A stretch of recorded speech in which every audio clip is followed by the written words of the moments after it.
मद्भागवत महापुराण प्रथम खंड आपके सामने। इसमें से जो भगवान बावन की लीला का बलि के साथ संबंध है, कथा है, वो आपके सामने पेश कर रहा हूँ मैं। और हे कृष्ण भगवान, मेरे श्रोतागण की रक्षा करना, उनके बुजुर्गों की, उनके माता पिता की, उनकी बहुओं की, उनकी बेटियों की, उनके नौजवानों की, उनके परिवार की पूरी रक्षा करना। उनको तेरी भक्ति प्राप्त हो और उनका कल्याण हो।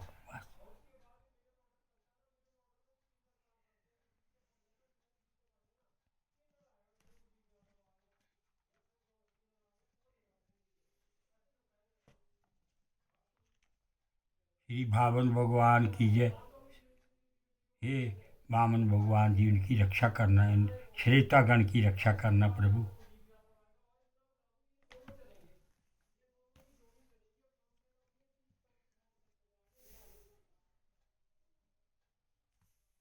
श्रीमद् भागवत महापुराण पंचमोध्याय, राजा बलि की स्वर्ग कर विजय।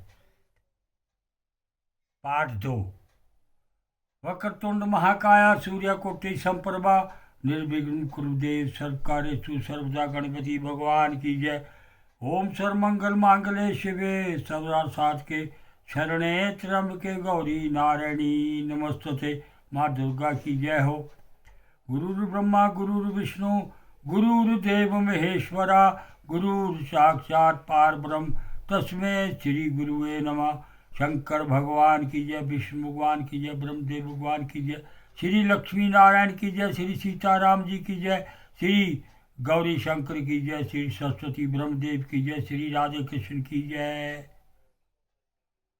सर्व देवी देवताओं की जय, मेरे श्रोतागण की जय। भागवत महापुराण पाठ 2। मैं साक्षात्कार आपको ये पढ़ कर के सुना रहा हूँ जो इसमें भागवत में लिखा हुआ है। पहले ही संस्कृत में, फिर उसका अनुवाद हिंदी में मैं आपके सामने रख रहा हूँ और आशा है आपको अच्छा लगेगा।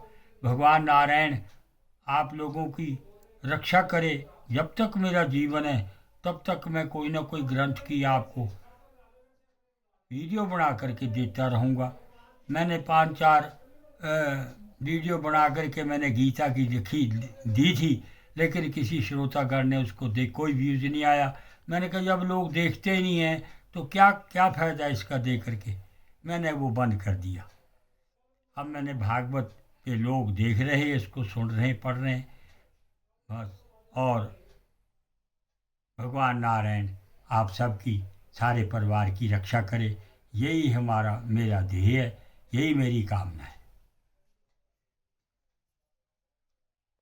अथार्वं रथं दिव्यं भृगुदत्तं महारथा, सुस्रगदरो अथ सनः धन्वी खड्गी जते शुधि, हेमांगल सदाऊ सफरन करकुंडला, रराज रथमारूढ़ो दिशण यस्यैव हव्यवाट, तुल्येश्वर्य बल श्रीभी सबूयुथे दैत्य युथ पे, पिब विजरिम खम दुर्विदम दी परिधीनव, व्रतो विकर्षन् महिमा सुरीं धवंजनी विभो, यया विद्रपुरीं सवर्दां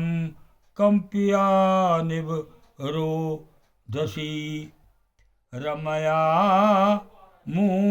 पवनो धने श्रीमद विनर्दान धिवी, कुंज द्यंगम मिथुने वरायन मत ध्रुवते, परवाल फल पुष्पो रुवार शांखा मर द्रुम्य, हंसतार तत्क्राव कारण कुला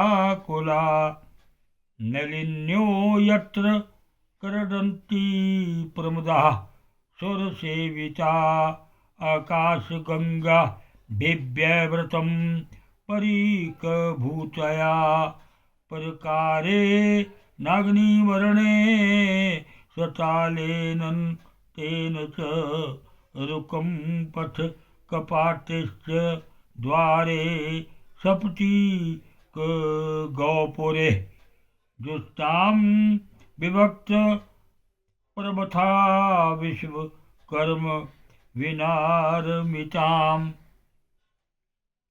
फिर वे भृगुवंशी ब्राह्मणों के दिए हुए दिव्य रथ पर सवार हुए। जब महारथी राजा बलि ने कप्त धारण कर धनुष तलवार तरकस आदि शस्त्र ग्रहण कर लिए और दादा की दी हुई सुंदर माला धारण कर ली, तब उनकी बड़ी शोभा हुई। उनकी भुजाओं में सोने के बाजूबंद और कानों में मकराकृत कुंडल जगमगा रहे थे। उनके कारण रथ पर बैठे हुए वे ऐसे सुशोभित हो रहे थे मानो अग्निकुंड में अग्नि प्रज्वलित हो रही हो। उनके साथ उन्हीं के समान ऐश्वर्य बल और विभूति वाले दैत्य सेनापति अपनी अपनी सेना लेकर हो लिए। ऐसा जान पड़ता था मानो वे आकाश को पी जाएंगे और अपने क्रोध भरे प्रज्वलित नेत्रों से समस्त दिशाओं को क्षतिज को भस्म कर डालेंगे।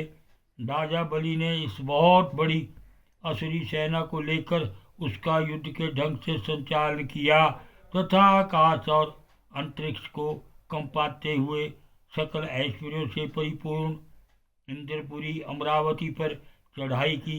देवताओं की राजधानी अमरावती में बड़े सुंदर सुंदर नंदन वन आदि उद्यान उपवन है। उन उद्यानों और उपवनों में पक्षियों के जोड़े चहकते रहते हैं। मधुलोभी भौरे मत वाले होकर गुनगुनाते रहते हैं। लाल लाल नए नए पत्तों फलों और पुष्पों से कल्प वृक्षों की शाखाएं लदी रहती हैं। वहाँ के सरोवर में हंस सारस चकवे और बतखों की भीड़ लगी रहती है। उन्हीं में देवताओं के द्वारा सम्मानक देवांगनाएं बल क्रीड़ा करती रहती हैं। ज्योतिर्मय आकाश गंगा ने खाई की भांति अमरावती को चारों ओर से घेर रखा है। उसके चारों ओर बहुत ऊंचा सोने का परकोटा बना हुआ है। उसमें स्थापन बड़ी बड़ी अटारियां बनी हुई है। सोने के किवाड़ द्वार पर लगे हुए हैं और सप्तिक मणि के गोपुर नगर के बारी फाटक है। उसमें अलग अलग बड़े बड़े राजमार्ग हैं। स्वयं विश्वकर्मा ने ही उस पुरी का निर्माण किया है। ओम नमो भगवते वासुदेवाय।